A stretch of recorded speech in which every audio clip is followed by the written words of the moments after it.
Hello everyone, this is Nilesh Kumar Gupta and you are watching NG Physics Classes.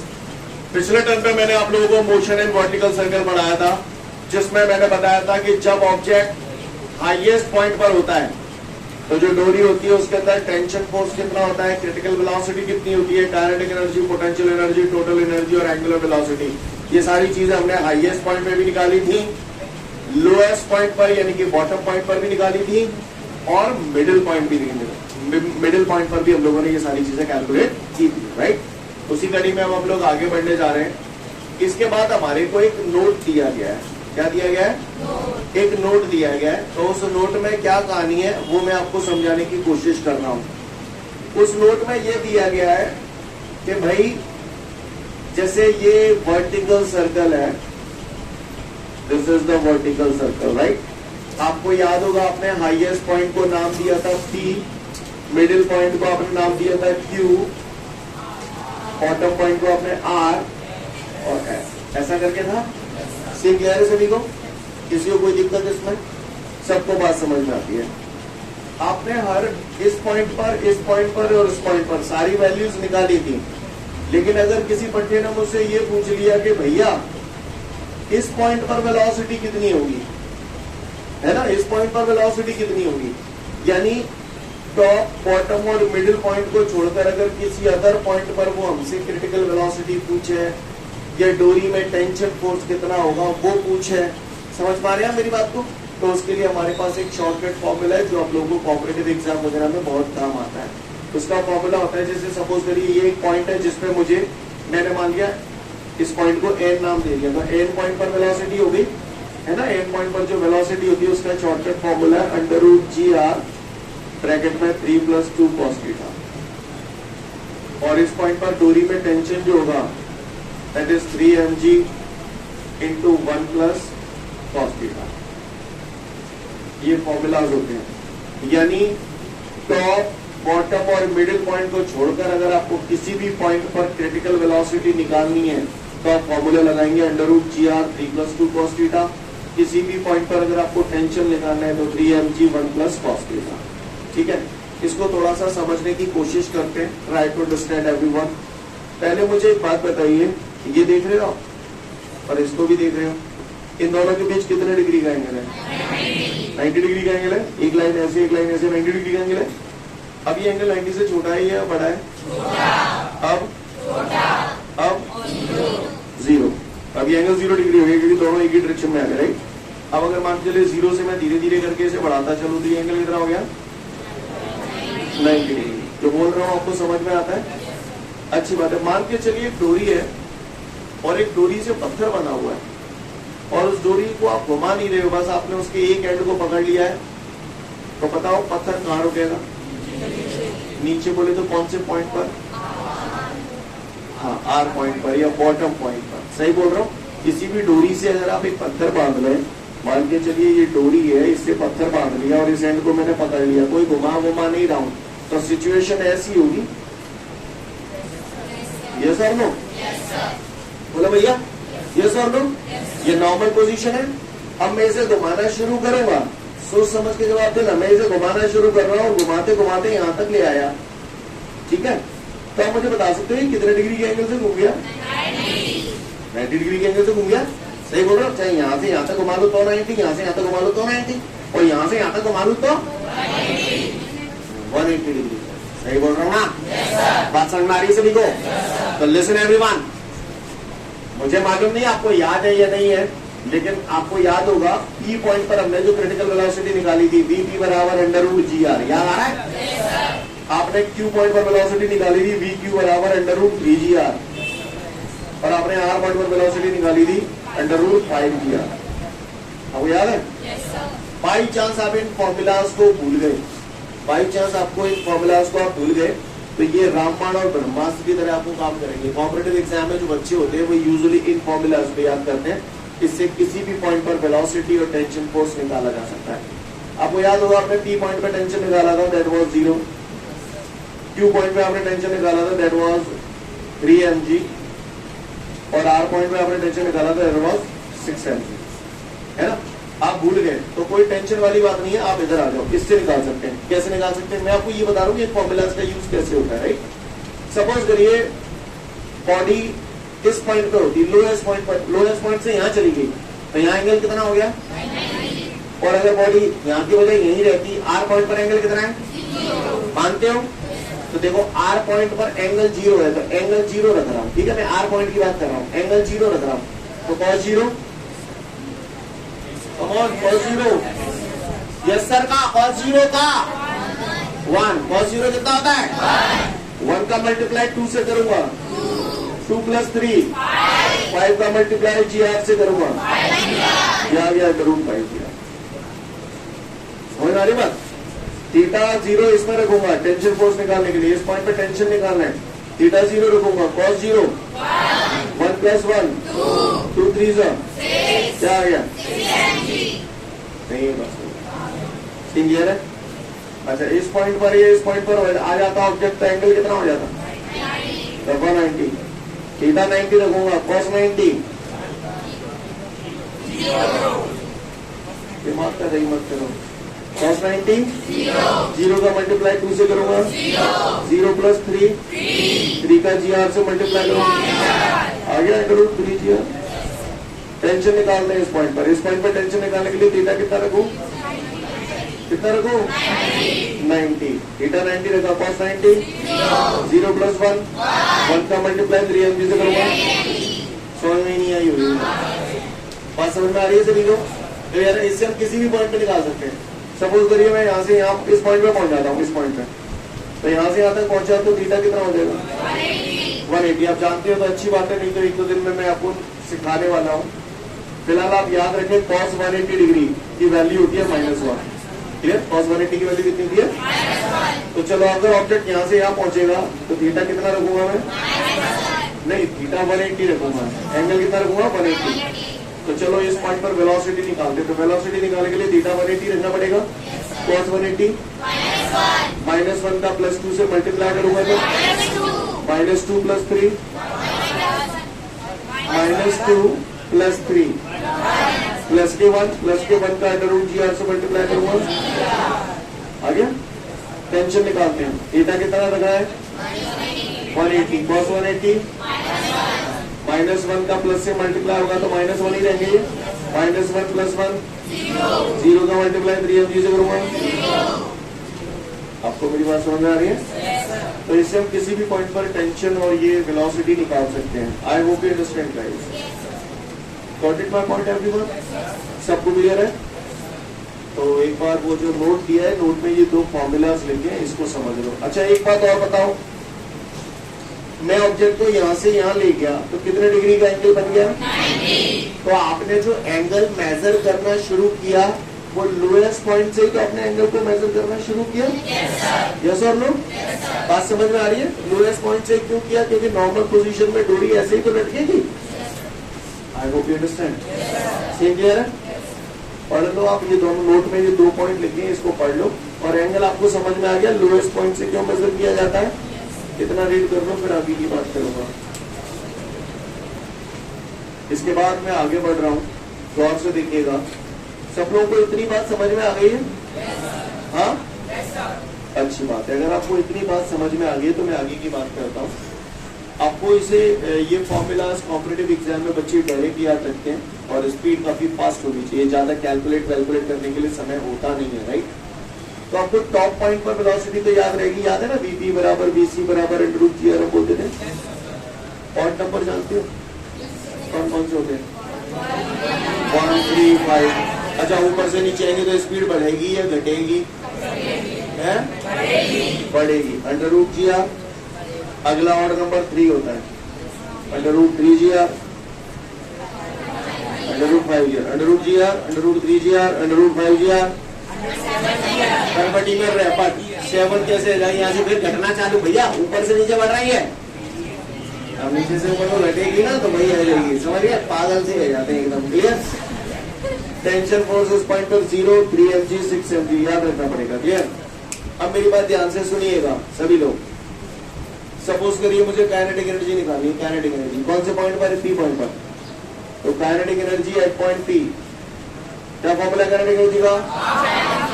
अब मैं ज्यादा रामायण नहीं पढ़ूंगा, हाफ एम कायदे से पी पॉइंट पर वेलोसिटी लेंगे, half M V T square. बोले भैया, तो हाफ एम। अब आप गौर से देखिए, बीपी की जगह क्या लिख दूं? Under root G R, under root G R का स्क्वायर करूंगा तो जी आर। नहीं है मेरी बात से। तो kinetic energy at point B calculate करना है तो मैं आपको पहले ही सिखा चुका हूँ। डायरेक्ट लिख दूं 1/2 एम जी आर, तो मैं बुरा तो नहीं लगेगा? कैसे लिखी मैंने, समझ में आई? तो काइनेटिक एनर्जी हुई आपकी half M G R. Scene clear है?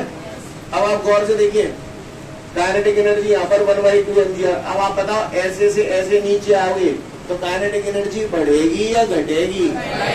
तो काइनेटिक एनर्जी क्यू पॉइंट पे निकाल रहा हूँ, क्यू पॉइंट पे ये 1/2 एम जी आर, तो ये 3/2 एम जी आर। चाहे तुम बता दो,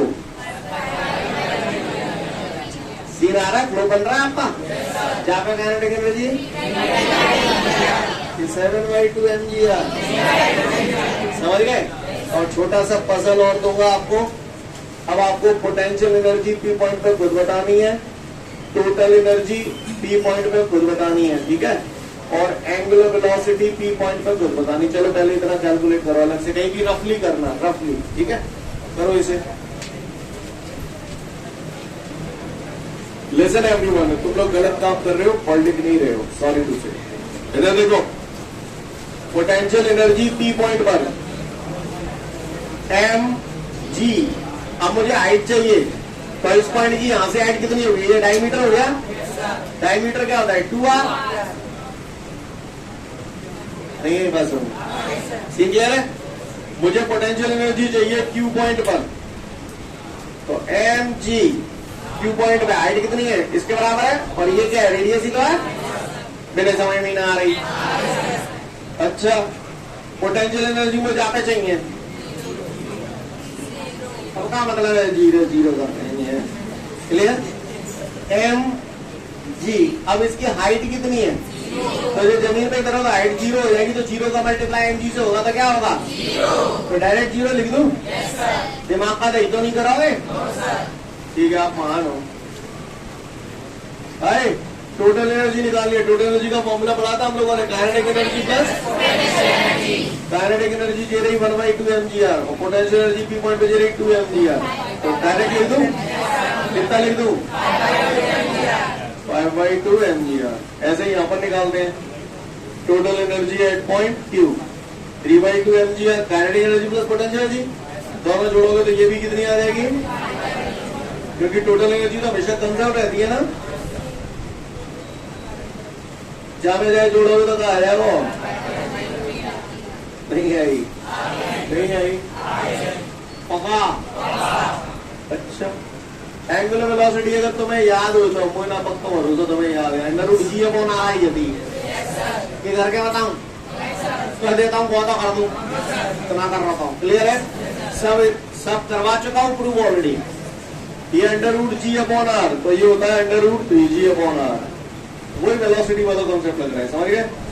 क्या मैं तुम बता दो जो जरूर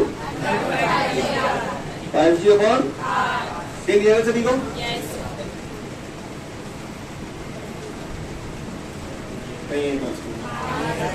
कोई दिक्कत? माइंड ध्यान देना। भैया एक बात बताओ, ये जो वर्टिकल सर्कुलर मोशन हो रहा है, इस पे मैंने मान के चलो कोई बॉल है, इस बॉल को मैंने यहाँ से छोड़ दिया, तो ये बॉल ऐसे ढरक के हो जाएगी और यूं ऐसे घूम जाएगी, तो क्या होगा? ये बॉल यूं जा रही है, झूला सा बन गया, लहरा तो भाई बाद में आके रुक जाएगी। सही बोल रहा हूँ? सही बोल रहा हूँ? अगर आप ये चाहते हैं कि ये बॉल जब यहाँ से गुजरे और इस इतनी स्पीड से गुजरे कि ये पूरा चक्कर लगा पाए, क्या ऐसा पॉसिबल है कि लगा भी सकती है चक्कर पूरा? तो ऐसी सिचुएशन में यहाँ पर वेलोसिटी एक पर्टिकुलर वेलोसिटी से ज्यादा होनी चाहिए या कम होनी चाहिए? एक पर्टिकुलर वेलोसिटी से ज्यादा होनी चाहिए। ज्यादा वेलोसिटी हो जाएगी तो ये चक्कर लगा पाएगी, लेकिन एक पर्टिकुलर वेलोसिटी से कम हो गई तो ये चक्कर ये यहाँ से जाके यहाँ वापस रिटर्न मार जाएगी। यस और नो? सही बोल रहा हूँ? ये जो मैं पर्टिकुलर वेलोसिटी बोल रहा हूँ उसी को हम लोग बोलते हैं क्रिटिकल वेलोसिटी। क्या बोलते हैं? क्रिटिकल वेलोसिटी किसी भी सिचुएशन में वो मिनिमम वेलोसिटी होती है जिस पे कोई भी ऑब्जेक्ट वर्टिकल सर्कुलर पाथ पे अपने चक्कर को ठीक पूरा कर लेता है। अगर किसी ऑब्जेक्ट की वेलोसिटी क्रिटिकल वेलोसिटी से कम हो जाएगी तो ऐसी सिचुएशन में वर्टिकल सर्कुलर ट्रैक पे वो अपने चक्कर को पूरा समझ में आ रही है बात? क्रिटिकल वेलोसिटी क्या होती है? क्रिटिकल वेलोसिटी वो मिनिमम वेलोसिटी होती है जिससे ऑब्जेक्ट सर्कुलर पाथ में अपना चक्कर जस्ट पूरा कर लेता है। उससे कम वेलोसिटी हो जाएगी तो नहीं कर पाएगा, उससे ज्यादा हो जाएगी तो कर लेगा। समझ में आ रही है मेरी बात? आपके नोट्सों में एक डेफिनेशन लिखिए क्रिटिकल वेलोसिटी, पढ़ लो समझ जाओगे।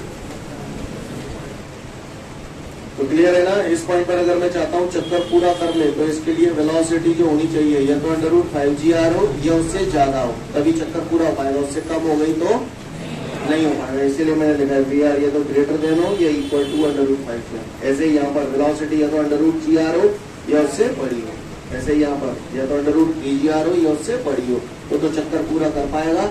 इससे कम हो जाएगी तो नहीं हो पाएगा। जो बोल रहा हूँ समझ में आ रहा है? अपने नोट्सों में किसी भी जगह देख के ये सारी चीज बना लो एक साथ।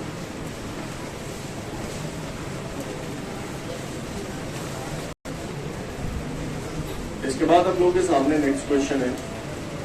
उसमें मुझसे बोल रहा है एक्सप्लेन सेंट्रीफ्यूगल फोर्स। क्या बोल रहे हैं हमको? Explain centrifugal force. अभी तक हम लोगों ने जो पढ़ा है वो कौन सा फोर्स पढ़ा है? Centripetal force. सेंट्रीपिटल फोर्स हमेशा कहाँ लगता था? सेंटर की तरफ लगता था। सेंट्रीफ्यूगल फोर्स जो होता है वो सेंट्रीपिटल फोर्स के जस्ट अपोजिट डायरेक्शन में लगता है। सेंट्रीपिटल फोर्स सेंटर की तरफ लगता है तो सेंट्रीफ्यूगल फोर्स जो होगा वो सेंटर की तरफ नहीं लगेगा, उसके अपोजिट डायरेक्शन में लगेगा, बाहर की तरफ लगेगा। ऐसे फोर्स को हम लोग बोलते हैं सेंट्रीफ्यूगल फोर्स। ये एक फिक्शियस फोर्स है। कैसा फोर्स है? ये एक फिक्शियस फोर्स है और सेंट्रीफ्यूगल फोर्स की वैल्यू वही होती है जो कि सेंट्रीपिटल फोर्स की होती है। सेंट्रीपिटल फोर्स के फॉर्मूलाज अगर आपको याद हो तो आपने पढ़ा था mv omega, mv square upon r और m ओमेगा स्क्वायर r। याद है आपको? ये फॉर्मूला सारे आपने सेंट्रीपिटल फोर्स के पढ़े थे। सेम यही फॉर्मूला सेंट्रीफ्यूगल फोर्स के भी है। दोनों के फॉर्मूला सेम है, बस सेंट्रीफ्यूगल फोर्स की जो डायरेक्शन होती है वो सेंटर की तरफ नहीं होती, उसके ऑपोजिट होती है। मैं आपको थोड़ा सा महसूस कराने की कोशिश करता हूँ। Try to understand. जब आप फील करोगे तो ज्यादा बेहतर समझ पाओगे। आपको फील करना है, ठीक है? और अच्छे खासे तरीके से फील करना है तो करें शुरुआत। फील करने की शुरुआत करें। जैसा होता है आप वैसा करना, दिमाग मत लगाना। दिमाग तो है ही नहीं तो लगा ही नहीं कहां से, राइट? क्लियर? ओके, बस जो फील करो वो बताना मुझे। तैयार हो आप लोग? अच्छा एक बात बताओ, सपोज करिए हम लोग, ये एक बड़ी ट्रक है। क्या है? ट्रक। और मैं ट्रक का कौन हूँ? तो बड़ा पता है कि मैं ड्राइवर हूँ। ओके ठीक है, तो चलो मैं ट्रक का ड्राइवर हूँ, राइट? मैं अपने ट्रक को टर्न करना चाह रहा हूँ, ठीक है? आप लोग पैसेंजर्स पीछे बैठे हुए हैं और मैं ट्रक का ड्राइवर हूँ, राइट गाइस? अगर मैं स्टीयरिंग इधर घुमा रहा हूँ तो बताओ ट्रक को किधर की तरफ मोड़ रहा हूँ? तुम्हें पता है? अगर स्टीयरिंग जालंग घूमेगी तो मैं जालंग मोड़ रहा हूँ, और अगर मैं स्टीयरिंग को ऐसे घुमा रहा हूँ, समझ रहे हैं ना मेरी बात को? और गाड़ी तो अपनी स्पीड में चलती है बॉस, ठीक है? तो ट्रक चल रहा है स्पीड में, अचानक से एक सर्कुलर टर्न आया, ठीक है? सब लोग अपने मन में फील कर लेना कैसा है, बाद में मैं पूछूंगा, ठीक है? अब मैं घुमाना बता रहा हूँ मैं ट्रक को, आप ही देख लेना मैं कैसे घुमा रहा हूँ ट्रक को। समझ गए आप मेरी बात को? आप ही देख लेना मैं कैसे घुमा रहा हूँ ट्रक को। और जब मैं ट्रक को घुमाऊंगा तो ट्रक के अंदर बैठा पैसेंजर, जरूरी नहीं है ट्रक की, वो कार भी हो सकती है, राइट? सपोज करो कार में बैठे हो, मैं कार चला रहा हूँ, है ना? तो कार का ड्राइवर कार को जब घुमाएगा तो उसके अंदर बैठे पैसेंजर्स जो होते हैं, जो यात्री होते हैं, है ना, जो भी बंदा बैठा हुआ होता है, तो वो एक फोर्स फील करता है। तो वो कहाँ की तरफ फोर्स फील करेगा, ये फोर्स आपको फील करना है कि कहाँ की तरफ लगेगा। समझ गया ना मेरी बात को? क्लियर? कार मोड़ रहा हूँ, गौर से देख लीजिएगा आप। ये मैं कार चला रहा हूँ, कार बड़े आराम से चल रही है, ठीक है, और अचानक से मैंने कार को मोड़ दिया, समझ गए? तो कार मैंने पहले तो बताओ, कार मैंने किधर की तरफ मोड़ी है? कार मैंने जैसे इधर की तरफ मोड़ी है, आप लोग सब लोग कार में तो बैठे होंगे ना, या किसी न किसी फोर व्हीलर में तो बैठे होंगे। तो कार जब ऐसे मुड़ रही है, कार जब ऐसे मुड़ रही है, तो उसके अंदर बैठे आप लोग किधर की तरफ फोर्स फील कर रहे हैं? किस तरफ कर रहे हैं ना? तो यही जो फोर्स था ना, उसको बोलते हैं सेंट्रीफ्यूगल फोर्स। आप गौर से देखिए, कार कैसे मुड़ रही थी? कार ऐसे मुड़ रही थी, ऐसे मुड़ रही थी, तो सेंटर इधर आएगा। आप सेंटर की तरफ मुड़ रहे हो क्या? आप सेंटर के अपोजिट डायरेक्शन में मुड़ रहे हो। तो ये जो फोर्स था, that is called centrifugal force. I hope you understand. Scene clear है सभी को? तो फटाफट सेंट्रीफ्यूगल फोर्स पढ़ लो सब लोग, ठीक है? तो फिर आज के लिए पर्याप्त, कल फिर मिलते हैं। Thank you everyone, have a great day to all of you guys. जय हिंद।